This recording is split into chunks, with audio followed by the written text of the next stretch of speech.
the United States Constitution, crafted in 1787, established the framework for the nation's electoral system.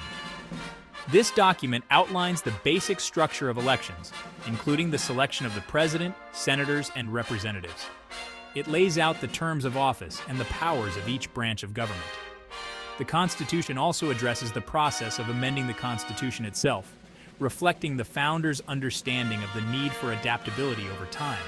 The Constitution, however, did not initially define who could vote. This crucial question was left to the individual states, leading to a patchwork of voting laws across the nation. In the early years of the Republic, voting rights were largely restricted to white, male property owners. This limited view of suffrage reflected the prevailing social hierarchy of the time. The Constitution, a product of intense debate and compromise, has served as the bedrock of American democracy for over 2 centuries. It established a system of representative government, with power divided among the legislative, executive, and judicial branches.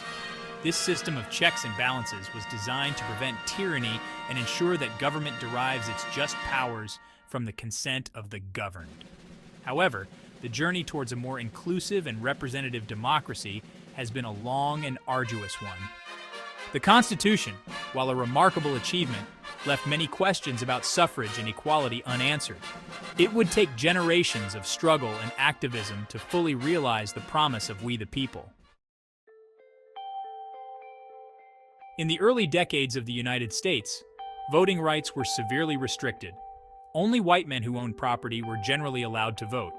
This excluded a significant portion of the population, including women, African Americans, and Native Americans. The rationale behind property requirements was based on the belief that property ownership indicated a vested interest in the community and a capacity for responsible decision-making. However, the spirit of Jacksonian democracy, which emphasized the common man, began to challenge these restrictions. Gradually, property requirements were relaxed or eliminated in many states, expanding the franchise to a wider segment of white men.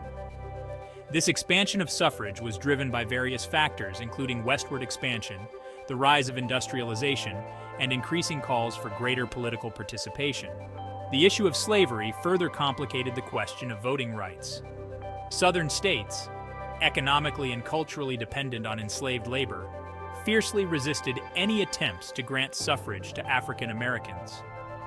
The debate over slavery and voting rights would eventually lead to the Civil War, a pivotal moment in the fight for equality and the expansion of democracy. Despite these limitations, the early American Republic witnessed a vibrant and often tumultuous political landscape. Newspapers flourished, political debates raged in public squares and taverns, and voter turnout was often surprisingly high, even among those eligible to vote. The expansion of suffrage during this period, while incomplete, marked an important step towards a more inclusive democracy. The United States has long been dominated by a 2-party system, with the Democratic and Republican parties vying for power. This system emerged in the early years of the Republic, rooted in the differing visions of Alexander Hamilton and Thomas Jefferson.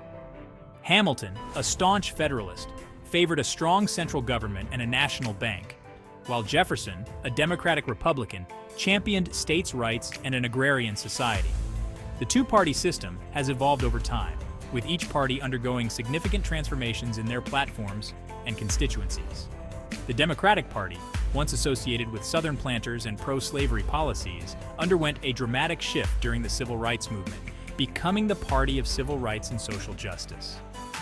The Republican Party, initially the party of Lincoln and emancipation, has grappled with internal divisions over issues such as social conservatism, economic policy, and foreign interventionism.